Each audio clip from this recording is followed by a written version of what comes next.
औज़ुबिल्लाहिमिनश्शैतानिर्रजीम बिस्मिल्लाहिर्रहमानिर्रहीम।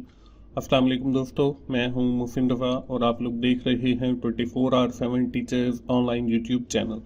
दोस्तों, क्लास चल रही है हमारी ह्यूमन रिसोर्स मैनेजमेंट की और आज उस सीरीज का हमारा 15वां लेक्चर है। दोस्तों, आज की क्लास शुरू करने से पहले हम एक बार क्विकली समराइज करते हैं कि हमने अपनी पिछली क्लास के अंदर क्या पढ़ा था। दोस्तों, पिछली क्लास के अंदर हम लोगों ने बात की थी वर्क फोर्स डाइवर्सिटी की। हमने डिफरेंट टाइप्स देखी वर्क फोर्स डाइवर्सिटी की और देखा कि कौन से चैलेंजेस हैं जो ऑर्गेनाइजेशनल को फेस करने पड़ते हैं regarding the work force diversity.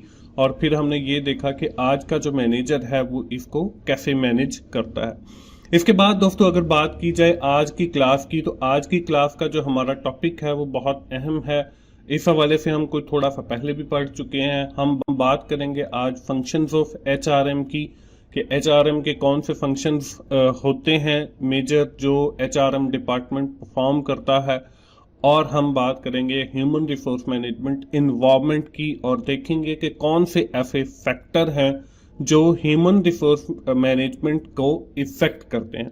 तो चलिए दोस्तों, हम आज की क्लास शुरू करते हैं। और first of all you have seen the HRM के ह्यूमन रिसोर्स मैनेजमेंट होता क्या है। हम पिछले 15 लेक्चर से बार बार यही बात करते चले आ रहे हैं और हमारी जो पहली क्लास थी वो भी ह्यूमन रिसोर्स मैनेजमेंट के थी और उसमें मैंने आपको बताया था कि ह्यूमन रिसोर्स मैनेजमेंट होती क्या है। उसको हम थोड़ा सा रिकॉल कर लेते हैं। ह्यूमन एचआरएम और human resource management is the practice to manage the employee and fulfill the organization requirements। कि बेसिकली ह्यूमन रिसोर्स मैनेजमेंट ये है कि हम कंपनी के अंदर अपने जो एम्प्लॉयज हैं उनको कैसे मैनेज करते हैं कि कंपनी के जो ऑब्जेक्टिव हैं या जो कंपनी की रिक्वायरमेंट्स हैं वो फुलफिल हो सकें या अचीव हो सकें। Human resource management is an approach to meet one's requirement and motivate them to perform their best। और हम लोगों को मोटिवेट करते हैं कि वो अपनी बेस्ट परफॉर्मेंस दें और ऑर्गेनाइजेशन की जो रिक्वायरमेंट्स हैं उनको अचीव करें। The human resource management include certain roles and responsibilities of HR. और इसमें फिर कुछ सर्टन रोल्स एंड रिस्पॉन्सिबिलिटीज होती हैं जो हम अगली स्लाइड के ऊपर विद इन डिटेल पढ़ेंगे with the heading of functions of HRM. जो एचआरएम का जो डिपार्टमेंट है वो जो फंक्शंस को परफॉर्म करता है वो कौन कौन से हैं हम बारी बारी देख लेते हैं। First of all requirement. पहला जो एचआरएम का फंक्शन है वो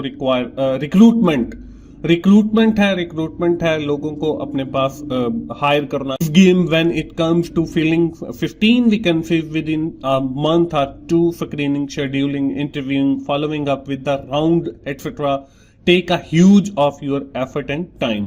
कि रिक्रूटमेंट जो है वो कोई बच्चों का खेल नहीं है। जब आपको ये कहा जाए कि आपने 15 एम्प्लॉयज को जो है एक मंथ के अंदर रिक्रूट करना है, उनका आपने इंटरव्यू करना है, उनकी आपने स्क्रीनिंग करनी है, तो ये बेसिकली एचआर डिपार्टमेंट का ही काम होता है। The second important function that the HRM department must perform onboarding. Onboarding क्या है? Once you have conclude with the hiring people the next HR department is to orient them to the organisation. के हम लोगों को introduce करवाएं, हम लोगों को ओरिएंट करवाएं, हम लोगों का तारुफ करवाएं जो ऑर्गेनाइजेशन के ऑलरेडी एग्जिस्टिंग एम्प्लॉयज हैं उनके साथ। This ensure that the new joiner feel comfortable and blend in quickly with the culture. और उनको पता चले कि जो ऑलरेडी काम कर रहे हैं वो कंफर्टेबल फील करें और वो लोगों को बताएं कि हम कैसे काम कर रहे हैं और फिर वो क्विकली जो है वो ऑर्गेनाइजेशन कल्चर के साथ जो है वो ब्लेंड कर जाएं, मतलब उसके हिसाब से अपने आप को मोल्ड कर लें। इसके बाद जो थर्ड है वो है training and development. The next HR department function is to train and develop their employ. This में start with the second month of joining. कि ये पहले एक माह को ऐसे ही गुजरने दिया जाता है, फिर जो है उनकी ट्रेनिंग। आप किसी भी डिपार्टमेंट को देख लें जो यूनिफॉर्म जॉब है वो फर्स्ट मंथ के बाद ही आपकी ट्रेनिंग स्टार्ट करते हैं, चाहे वो आर्मी हो, चाहे आपका पीआईए हो या कोई और डिपार्टमेंट हो, आपका एफआईए हो। तो जितने भी डिपार्टमेंट है फिर वो आपकी ट्रेनिंग स्टार्ट कर देते हैं। इसके बाद जो फोर्थ फंक्शन है जो एचआरएम डिपार्टमेंट परफॉर्म करता है वो परफॉर्मेंस अप्रेजल है।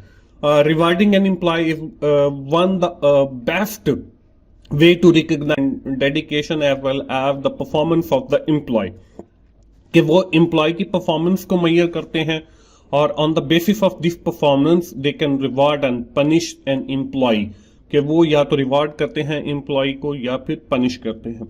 इसके बाद जो है वो वर्कफोर्स एंगेजमेंट है, managing the keeping them acknowledge and satisfied with the activities and HR strategies and important for the HR department. Employees are the pillar of the organisation, कि वो वर्कफोर्स को जो है एंगेज रखते हैं उनके वर्क के साथ, उनके टास्क के साथ, और कंपनी के जो ऑब्जेक्टिव हैं उनको टाइमली अचीव करते हैं। इसके बाद जो नेक्स्ट है वो है payroll management. The term compensation include all the reward individual receive as a result their employment. Deciding payroll is the major duty of HR department, के जो एचआर का डिपार्टमेंट है उसका मेजर जो फंक्शन है वो यही होता है कि वो लोगों को जो डिपार्टमेंट है उसका मेजर जो फंक्शन है वो यही होता है कि वो लोगों को जो है मार्केट बेस्ड सैलरीज भी प्रोवाइड करे या कोई और कंपनसेशन या पैकेजेस भी प्रोवाइड करे। इसके बाद जो लास्ट मैंने लिखा है वो है compliance management. Managing compliance is one of the most understandable function of the human resource management, but is not even a teeny manipulation can owe you huge penalties, and regards would be the only reaction, कि वो compliance करे। जितने भी HRM department जो है हमारे लिए कोई रूल्स एंड रेगुलेशंस बनाता है, तो कंप्लाइंस मैनेजमेंट भी बेसिकली एचआरएम डिपार्टमेंट का ही फंक्शन है कि वो फिर अपने ऑर्डर्स की कंप्लाइंस भी करवाए। तो ये बेसिकली जो है कुछ फंक्शंस हैं, ये हम पहले भी पढ़ चुके हैं अपनी शुरू वाली स्लाइड्स के अंदर, मतलब जब हमने इस कोर्स को शुरू किया था, तो आज भी एक बार हमने इनको रिव्यू कर लिया। आज की क्लास का हमारा जो दूसरा अहम टॉपिक था दोस्तों, many inter related factor affect human resources management. बहुत सारे फैक्टर जो हैं वो ह्यूमन रिसोर्सेज मैनेजमेंट को जो है वो इफेक्ट करते हैं। Such factor are part of either the firm external environment or its internal environment, या तो वो कंपनी के अंदर के environment से इफेक्ट होता है या कंपनी के बाहर के environment से जो है वो इफेक्ट होता है। तो first of all we have seen the external environment factor. It means कि we are talking about that factor who are affecting from the boundaries of the organization, के वो कंपनी की जो बाउंड्रीज है उनके बाहर से जो है वो इफेक्ट करते हैं। This factor is also known as the pest analysis, के पेस्ट एनालिसिस के तौर पे भी हम इनको जानते हैं। P represent the political, E represent the environmental, F represent the social and T represent the technological factor। तो हम बारी बारी इन फैक्टर्स को देख लेते हैं। पहला है जो political factor. Broadly speaking, political factor are those driven by the government action and policies, कि गवर्नमेंट जो है वो कौन सी पॉलिसीज या एक्शन लेती है जिसकी वजह से आपकी कंपनी इफेक्ट होती है। They include but are not limited, ये बहुत सारी चीजों को इंक्लूड करती है, ये सिर्फ इन्हीं के ऊपर लिमिटेड भी नहीं है। रूल्स एंड रेगुलेशंस हैं गवर्नमेंट के, टैक्सेस हैं जो गवर्नमेंट कंपनीज के ऊपर लगाती है, इससे भी कंपनीज के ऊपर जो है वो काफी इफेक्ट पड़ता है। फ्री ट्रेड है, तो ये वो चीजें हैं जिनकी वजह से जो है कंपनी के ऊपर इफेक्ट पड़ सकता है, या ह्यूमन रिसोर्सेज मैनेजमेंट आपकी कंपनी के जो है उसके ऊपर असरअंदाज हो सकती है, और उसके हिसाब से जो है फिर आपको अपनी जो कंपनी की इंटरनल पॉलिसीज है वो चेंज करनी पड़ सकती है। सेकंड नंबर पे इकोनॉमिकल है। Economic factor are related to the broader economy and tends to be expressly financially in nature. It include the interest rate, employment rate, inflation rate and है वो भी आपके human resources management को जो है effect कर सकते हैं। जैसे हम बात कर रहे हैं आज की, अगर हम पाकिस्तान की बात करें तो हमारी जो इकोनॉमिक कंडीशन है दैट इज वेरी पुअर। हमारे पास जो इन्फ्लेशन है वो इतनी ज्यादा हो गई है कि लोगों की जो कुव्वत खरीद है वो भी डिस्टर्ब हुई है। इससे जो अनएम्प्लॉयमेंट है वो भी बहुत ज्यादा हुई है। इंटरेस्ट रेट हमारे जो है वो बढ़ गए हैं। एक्सचेंज रेट की अगर बात की जाए तो डॉलर जो है वो इस वक्त तकरीबन 320 पे पहुंच चुका है। इस वक्त हम बात करें 2023 की, जब हमारी जो केयर टेकर गवर्नमेंट है उसने होल्ड ले लिया है after completing the period of mister Shahbaz Sharif, और उससे पहले जो है वो इमरान खान साहब हमारी इस गवर्नमेंट को रन कर रहे थे।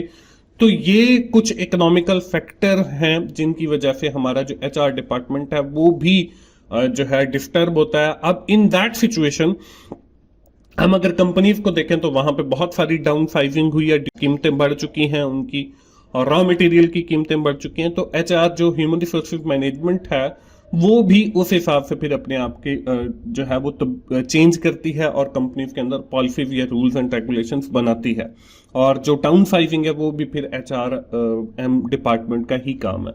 इसके बाद हमारी अगर हम बात करें सोशल फैक्टर की, सोशल सोसाइटी में also extract pressure on human resource management, इसका भी ह्यूमन रिसोर्स मैनेजमेंट के ऊपर काफी गहरा प्रेशर होता है। It include the lifestyle trends and consumer pattern, कि आप सोशली कितना उस कंपनी के साथ एंगेज्ड हैं। अगर आपने कोई मोबाइल लेना है तो आपको हमेशा ही जो है वो आप मशवरा देंगे कि या तो आप ओप्पो का मोबाइल लें, या आप वीवो का मोबाइल लें, या इनफ्लिक्स का लें।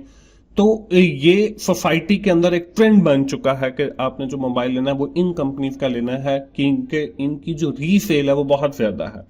अब इसका जो लोगों का लाइफस्टाइल है, जो ट्रेंड है, वो कंपनीज के ह्यूमन रिसोर्सेज मैनेजमेंट के डिपार्टमेंट पे कैसे करता है कि अब लोग जो हैं वो ज्यादा लॉयल हैं इन कंपनीज के साथ, तो उन कंपनीज की जो सेल है वो बहुत ज्यादा है। तो अल्टीमेटली उनको अपनी प्रोडक्शन बढ़ानी पड़ेगी। प्रोडक्शन बढ़ाने के लिए हमें वर्कफोर्स की जरूरत होगी जो हमें ह्यूमन रिसोर्स मैनेजमेंट प्रोवाइड करेगा।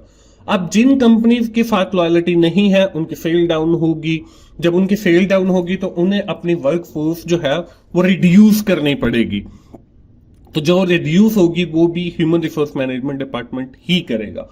तो इस तरीके से सोशल फैक्टर जो है वो असरअंदाज होता है ह्यूमन रिसोर्स मैनेजमेंट के ऊपर। इसके बाद हमारा जो लास्ट है वो है टेक्नोलॉजिकल फैक्टर। टेक्नोलॉजिकल फैक्टर जो है वो भी अफेक्ट करता है। As technological change occur certain skills are no longer required, कि जैसे अगर हम बात करें कि आज के दौर के अंदर जो है वो चैट जीपीटी आ गया, that replace the many jobs, और बहुत सारे जो लोग हैं वो जॉबलेस हुए हैं। जो कंटेंट राइटर थे वो भी जॉबलेस हो गए हैं। The trend toward a service economy also affect the type of amount of technology needed. It included the 4G technology and 5G technology. और उसके बाद जैसे मैंने आपको बताया कि आपके पास जो है वो चैट जीपीटी आ गया और उसके बाद गूगल बार्ड आ गया, तो इनकी वजह से भी बहुत सारे जो लोग हैं वो जॉबलेस हो गए हैं। तो ये भी हमारे जो ह्यूमन रिसोर्स मैनेजमेंट डिपार्टमेंट होता है उसके ऊपर टेक्नोलॉजिकल फैक्टर भी असरअंदाज होता है। इसके बाद दोस्तों ये तो था हमारा एक्सटर्नल इन्वायरमेंट जो हमारी ह्यूमन रिसोर्स मैनेजमेंट के ऊपर इफेक्ट करता है। इसके बाद हम अगली स्लाइड के ऊपर लास्ट जो फैक्टर है वो लीगल फैक्टर है, क्योंकि हमने पेस्टल इसी को हम पेस्टल भी कहते हैं। तो लीगल जो फैक्टर है and other significant external force affecting the human resource management related to the federal, state and local legislation and many courts decision interpreting this legislation। कि लीगल जो फैक्टर है उस इलाके के जो रूल्स एंड रेगुलेशन है locally जो government define करती है, फिर फेडरल गवर्नमेंट जो रूल्स एंड रेगुलेशन बनाती है, तो ये भी ह्यूमन रिसोर्सेज मैनेजमेंट डिपार्टमेंट के ऊपर असरअंदाज होते हैं। इसके बाद दोस्तों अगली स्लाइड के ऊपर चलते हैं और हम देखते हैं कि ना सिर्फ हमारे ये एक्सटर्नल फैक्टर हमारी कंपनी के ऊपर असरअंदाज होते हैं, बल्कि कुछ इंटरनल फैक्टर भी होते हैं कंपनी के अंदर जो हमारी ह्यूमन रिसोर्सेज मैनेजमेंट के ऊपर जो है वो असरअंदाज होते हैं। वो कौन से हैं? तो पहले जो है वो कंपनी का मिशन है।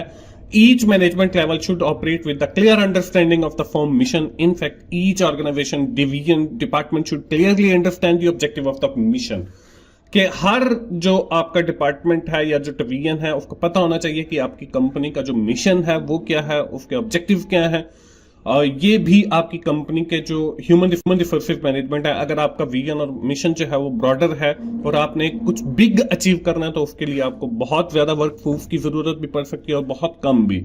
तो इस तरीके से आपकी जो कंपनी का मिशन है अगर वो टाइमली अचीव नहीं होता तो आप वर्कफोर्स बढ़ाएंगे और that is the responsibility of the human resource management department. इसके बाद सेकंड नंबर पे पॉलिसीज है। Predetermined guideline establish to provide the direction and decision making as guides rather than as hard and fast rule. Policies are somewhat flexible, requiring interpretation and judgment in their use। कि company की जो policies हैं वो basically first of all जो employ से related बनती है वो तो बनाता ही ह्यूमन रिसोर्स मैनेजमेंट का जो डिपार्टमेंट है, एचआर डिपार्टमेंट, वो ही बनाता है। लेकिन जो कंपनी की पॉलिसीज हैं वो ह्यूमन रिसोर्स मैनेजमेंट का जो डिपार्टमेंट है उसको अफेक्ट भी करती है। जैसे आपकी टाइम किया कि जी आपने इस टाइम से इस टाइम पे आना है, तो हो सकता है कि कोई एम्प्लॉय हो जो उस रिसोर्स डिपार्टमेंट जो है वो उसको जो है मैनेज करता है कि कौन सा फ्लेक्सिबल टाइम होना चाहिए। इसके बाद हमारी जो है वो कॉर्पोरेट कल्चर है कि वहां का the system of shared values, belief and habits within the organization that interact with the formal structure to the procedure, behavioral norm is known as the corporate culture। कि कॉर्पोरेट जो culture है आपकी company का वो भी HRM department के ऊपर असरअंदाज होता है। इसके बाद जो फर्दर है वो एम्प्लॉइज हैं कंपनी के, वो भी HRM डिपार्टमेंट के ऊपर असरअंदाज होते हैं। इवन दैट कंपनी के ऊपर भी employ differ many ways including their capabilities, attitude, personal goals and personalities as a result behaviour one worker may affect with the other. कि लोगों का बिहेवियर जो है वो दूसरों पर भी असरअंदाज होता है, उनकी जो सलाहियत है सम टाइम वो कंपनी छोड़ जाते हैं due to the lack of capabilities या due to the high capabilities, वो कंपनी छोड़ के दूसरी कंपनीज में चले जाते हैं क्योंकि पैकेज अवेलेबल होता है। तो ये ह्यूमन रिसोर्स डिपार्टमेंट के ऊपर जो है वो असरअंदाज होते हैं। इसके बाद जो लास्ट है वो है informal organisation. The informal organisation is the fact of evolving relationship and pattern of the human interaction with the organisation that are not officially prescribed. कि लोगों का आपस में झगड़ा हो गया है तो ये भी आपके HRM डिपार्टमेंट के ऊपर जो है वो असर करेगा। ये इनफॉर्मल है क्योंकि कंपनी का कोई ऑफिशियली इसको प्रिस्क्राइब नहीं किया। Such informal relationship are quite powerful, some time ये स्ट्राइक की तरफ भी चला जाता है और कंपनी के ऊपर काफी गहरा जो है वो असर छोड़ता है। तो ये बेसिकली हमारे पास दो किस्म के एनवायरमेंट थे, एक हमारा एक्सटर्नल एनवायरमेंट, एक हमारा इंटरनल एनवायरमेंट, और हमने देखा कि ये कैसे कंपनी का जो HR डिपार्टमेंट है उसको असरअंदाज कर। तो दोस्तों ये थी हमारी आज की क्लास। आज की क्लास हम यहीं खत्म करेंगे। एक बार हम जो है क्विकली समराइज करते हैं। आज की क्लास के अंदर हम लोगों ने बात की HR फंक्शंस की जो HR डिपार्टमेंट परफॉर्म करता है। उसके बाद हमने देखा कि कौन से ऐसे फैक्टर हैं इंटरनल या एक्सटर्नल जो ह्यूमन रिसोर्स मैनेजमेंट का जो डिपार्टमेंट होता है उसके ऊपर असरअंदाज होते हैं, या ह्यूमन रिसोर्स मैनेजमेंट जो एनवायरमेंट है उसके ऊपर असरअंदाज होते हैं। तो दोस्तों आज की क्लास हम यहीं खत्म करते हैं। आखिर में मैं यही कहूंगा कि अगर आपको मेरी वीडियो अच्छी लग रही है तो आपने लाइक कीजिए, अपने दोस्तों के साथ शेयर करें, कमेंट भी किया करें और मेरे चैनल को सब्सक्राइब करें ताकि मेरी हर आने वाली वीडियो आप लोगों तक पहुंच सके। मिलते हैं अगली क्लास में, उस वक्त तक के लिए अल्लाह हाफिज।